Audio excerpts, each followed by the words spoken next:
할렐루야. 아멘. 오늘 주일날 나오신 우리 성도님 삶 가운데에 주님의 은혜와 사랑과 축복이 늘 함께하기를 주님의 이름으로 간절히 축복합니다. 아멘. 오늘 우리는 고린도전서의 1장의 말씀을 읽었습니다.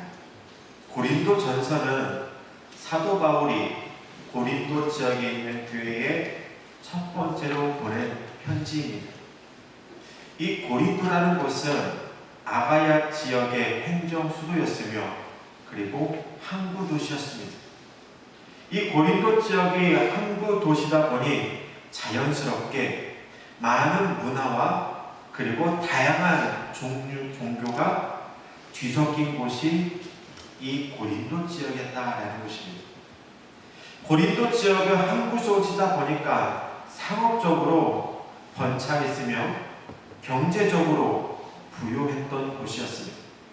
그뿐만 아니라 상업적으로 부유하다 보니까 그곳에 철학과 수사학이 발달하여 학자들이 몰려드는 철학의 중심지가 고린도였다라는 것입니다.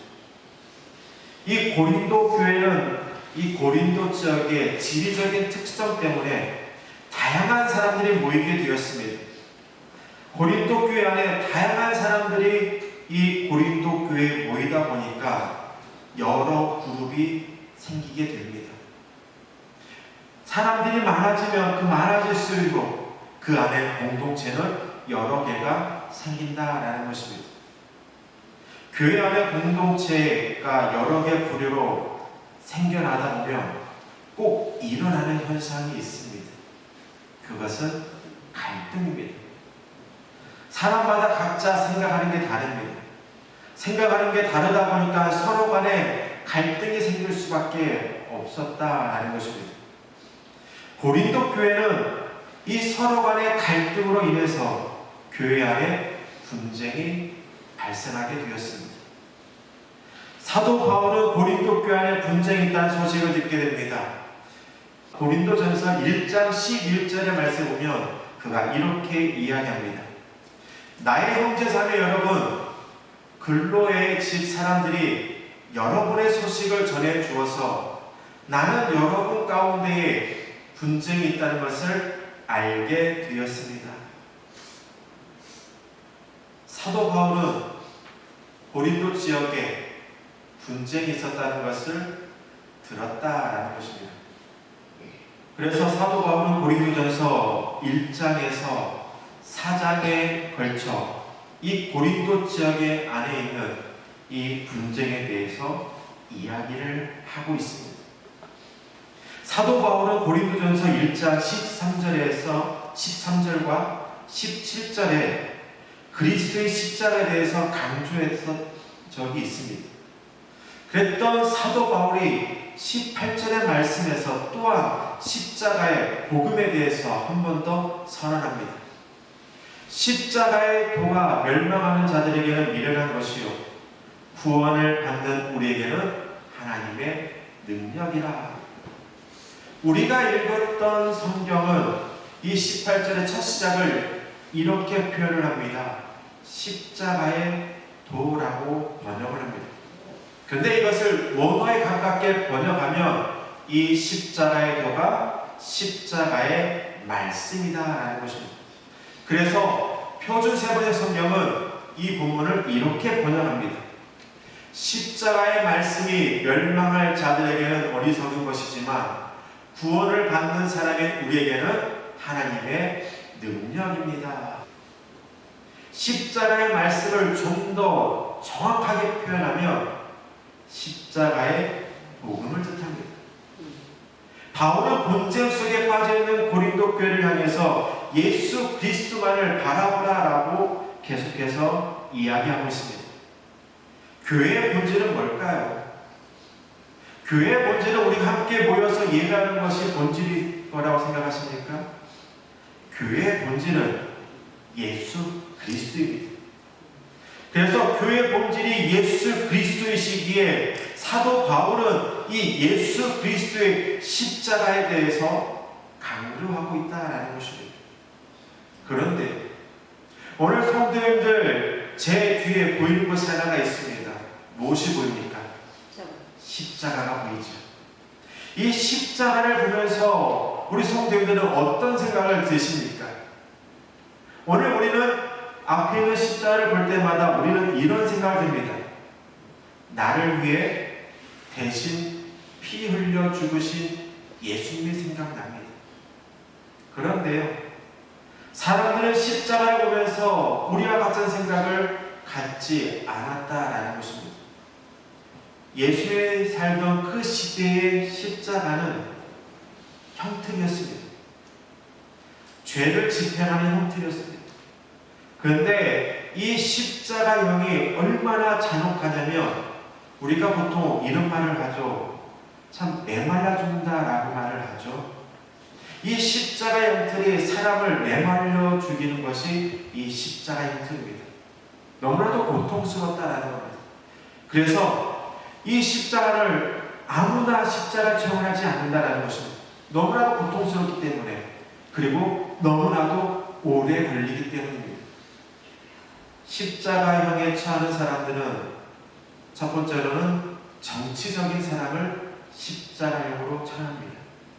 그리고 그 죄가 너무 심한 죄를 저지른 사람에게 십자가형을 처합니다. 그래서 로마 사람들이 바라보기에 십자가는 죄인이라는 수치의 상징이었습니다. 유대인들에게 십자가는 뭘까? 유대인들에게 십자가는요, 저주였습니다. 신명기 21장 23절의 말씀을 한번 보도록 하겠습니다. 파란색 글씨로 한번 보도록 하겠습니다. 나무에 달린 자는 하나님께 저주를 받았음이니라. 예수님은 십자가에 못 박혀 돌아가셨습니다. 근데 그 십자가가 뭐였나요? 나무였습니다. 나무에 매달려 죽은 자는 저주를 받음이니라. 유대인들에게 있어서 십자가는 저주를 나타내는 상징이었습니다. 예수님 시대 사람들에게 있어서 십자가는 구원이 아니었습니다. 저주와 죄를 상징하는 것이었습니다. 그렇다 보니 십자가는 사람들에게 영광스러운 것이 아니라 수치스러운 것이었습니다. 유대인들은 십자가에 달리신 예수님이 저주받아 죽었기에 구원을 받기를, 구원자로 믿기를, 메시아로 믿기를 꺼려했다는 것입니다. 헬라인은 복음을 어리석은 이론으로 여겨서 예수를 믿기를 거부했습니다. 이렇듯 세상은 다양한 이유로 복음을 거부합니다. 사도 바울은 복음을 전할 때 오늘 우리가 읽은 전의 말씀을 보면 그는 말로 지혜로 하지 않는다라고 11절의 말씀에서 그는 이야기했습니다. 그는 왜 말로 지혜로 전하지 않고 왜 예수 그리스도의 십자가만을 가지고 전했을까? 이 시대의 십자가는 저주를 상징하고 이 시대의 십자가는 죄인임을 상징하는데 사도 바울은 왜 지혜의 말이 아닌 예수 그리스도의 십자가만을 전했을까요? 여기에는 사도 바울의 믿음과 사도 바울의 고백이 담겨져 있다라는 것입니다. 오늘 본문 22절에서 24절까지 말씀 한번 볼까요? 유대인은 표적을 구하고 헬라인은 지혜를 찾으나 우리는 십자가에 못 박힌 그리스도를 전하니 유대인에게는 거리끼는 것이요 이방인에게는 미련한 것이로되 오직 부르심을 받은 자들에게는 유대인이나 헬라인이라 그리스도는 하나님의 능력이요 하나님의 지혜니라. 그리스도가 십자가에 달린 사건은 유대인들에게는 거리끼는 사건이었습니다. 이방인들에게는 어리석은 일처럼 보이지만 사도 바울이 경험했던 이 그리스도의 십자가는 하나님의 능력이었고 하나님의 지혜였다는 것입니다. 십자가의 복음이 바울의 인생을 완전히 뒤집어 놓은 것이었습니다. 바울은요, 원래 그리스도를 잡아 죽이려고 했던 사람이었습니다. 어떻게 하면 더 많은 그리스도를 잡아서 죽일까? 내가 어떻게 하면 더 많은 그리스도인들을 감옥에 넣을까? 그 생각만 가졌던 사람이 사도 바울이었습니다. 그런데 그가 다니엘 사도로 그리스도인들을 잡으러 가는 도중에 예수를 만나게 됩니다. 그곳에서 예수를 만남을 통해서 그는 십자가를 통한 구원의 확신을 갖게 되었습니다. 그리스도의 십자가는 우리의 양심을 편하게 해준 종교가 아닙니다. 그리스도의 십자가는 고상한 철학적인 개념이나 사상이 아닙니다. 그리스도의 십자가는 우리 존재 자체를 새롭게 하는 하나님의 실제적인 능력이다라는 것입니다. 예수 그리스도를 믿는 사람을 잡으러 갔던 이 사도 바울이 예수를 만남을 통해서 십자가의 능력, 하나님의 능력으로 말미암아 그의 삶이 180도로 바뀌어서 오히려 복음을 전하는 증거자의 삶이 되었다라는 것입니다. 그가 경험했던 십자가, 그것은 하나님의 능력이요 하나님의 지혜였기에 그는 지혜의 말이 아닌 오직 십자가만을 전했다라는 것입니다. 그래서 사도 바울은 사람들에게 이렇게 외칩니다. 25절의 말씀인데요. 하나님의 어리석음이 사람의 지혜보다 높고 하나님의 약하심이 사람보다 강하니라. 세상 사람들에게 있어서 그리스도의 십자가는 단순한 어리석은 것으로 보일 수 있습니다. 그러나 오늘 예수 그리스도를 믿는 우리들에게는 이 십자가는 구원의 약속이요 구원의 확신이다라는 것입니다. 그리스도의 십자가를 통한 구원의 확신이 있기에 바울은 로마 교회 교인들에게 담대하게 이렇게 선포합니다. 로마서 1장 16절의 말씀인데요. 내가 복음을 부끄러워하지 아니하노니 이 복음은 모든 믿는 자에게 구원을 주시는 하나님의 능력이 됩니다. 먼저는 유대인에게요 그리고 헬라인에게로다. 사도 바울이 이렇게 말을 하죠. 내가 복음을 부끄러워하지 않는다.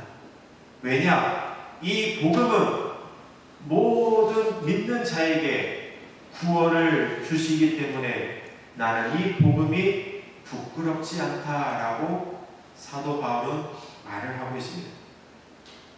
오늘 우리도 사도 바울처럼 십자가의 복음을 부끄럽게 생각해서는 안 된다는 것입니다. 십자가의 복음만이 하나님의 능력이요 하나님의 지혜임을 우리는 전해야 한다는 것입니다. 우리는 복음을 배치하는 세상 가운데 삶을 살아가고 있습니다. 80년대 90년대 예수 믿으세요 하면 수많은 사람들이 교회에 나왔습니다. 그리고 예수 전당 불신족 이 이야기만 들어도 세상에 수많은 사람들이 교회를 다니고 예수를 믿는 시대가 있었습니다. 근데 지금은 다릅니다. 지금은 예수 그리스도의 복음을 증가로 가면 오히려 배척하고 오히려 거부하는 시대가 이 시대가 되었습니다. 사도 바울이 언급하는 유대인과 사도 바울이 언급하는 이방인들이 오늘 십자가를 대하는 세상의 모습과 똑같다라는 것입니다. 세상은 복음을 믿고 순종하기를 거부한다라는 것입니다. 이런 시대에 우리가 복음을 전하기 위해서는 우리는 뭐가 필요할까요? 복음에 대한 확신, 그리고 십자가에 대한 확신이 있어야 한다는 것입니다. 우리가 경험했던 하나님, 그 하나님이 오늘 우리에게도 있어야 한다는 것입니다. 사도 바울은 예수 그리스도를 믿는 사람을 잡으러 갔던 사람이었습니다. 그러나 그가 예수를 만난 이후로 그리스도의 십자가의 복음으로 말미암아 그가 변화되어서 복음을 증거하는 증거자가 되었습니다. 오늘 우리 안에 예수를 만난 사건들이 있을 것입니다. 각자만의 만난 그 예수님이 있을 것입니다. 그 예수님을 오늘 우리는 증거하는 삶을 살아야 한다는 것입니다. 오늘 우리도 사도 바울처럼 복음을 전하는 사람이 되어야 한다는 것입니다. 십자가의 능력을 경험한 사람은 십자가의 능력을 전하지 않고는 견딜 수가 없다라는 것입니다. 오늘 이곳에 온 성도 모두가 이 사순절 기간을 맞이해서 우리는 다시 한번 생각해 볼 것이 있습니다. 내가 만난 하나님을 생각해 볼 필요가 있다는 것입니다. 너무나도 오래전 일이라, 30년 전 일, 40년 전 일이라 내가 만난 예수를 생각하지 않는, 생각나지도 않는 그런 것이 아니라 내가 만난 예수를 다시 한번 생각해 봤으면 좋겠습니다. 너무나도 오래전 일이라서 오늘 그것을 만났던 예수를 잊어버린 경우가 너무나도 많다는 것입니다. 그러다 보니 오늘 우리가 신앙생활이 너무나도 습관적이고 우리들의 믿음생활이 너무나도 습관적이다라는 것입니다. 너무나도 잊어버렸기 때문에. 그러나 내가 만났던 예수를 우리가 기억한다면 오늘 그것을 통해서 하나님은 구원의 역사를 이루어가기를 원하신다라는 것입니다. 사도 바울은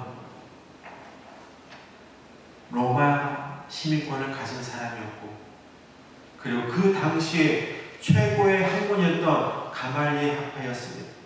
지금 우리 식으로 표현하자면 미국의 시민권을 가지고 있고, 그리고 하버드 대학에서 공부했던 사람이라고 비유할 수 있을 것입니다. 그는 많은 것을 배웠고 많은 것을 가졌음에도 불구하고 그는 지혜로운 말을 가지고 복음을 전하지 않았습니다. 그는 오직 자기가 경험했던 십자가의 능력, 십자가의 지혜만을 가지고 그는 복음을 전했습니다. 오늘 우리에게 만나주신 하나님이 있을 것입니다. 그 하나님을 오늘 우리가 증거하기를 원합니다. 어쩌면 하나님이 오늘 우리에게 원하시는 것은 오늘 너가 만난 하나님을 증거하기를 원하시는 것이 하나님이 우리에게 원하시는 것일 것입니다. 세상이 우리를 배척하고 있습니다. 세상이 우리를 원하지 않습니다. 그러나 오늘 우리는 그 십자가의 복음을 증거하는 삶을 살아야 한다라는 것입니다. 왜냐, 이것이 하나님이 우리에게 주신 사명이기 때문입니다. 오늘 이것을 성경 모두가 내가 만났던 하나님을 다시 한번 생각해보고, 그리고 그 만났던 하나님을 오늘 이웃들에게도 전할 수 있는 우리 모두 되기를 주님의 이름으로 간절히 축원합니다. 기도하겠습니다.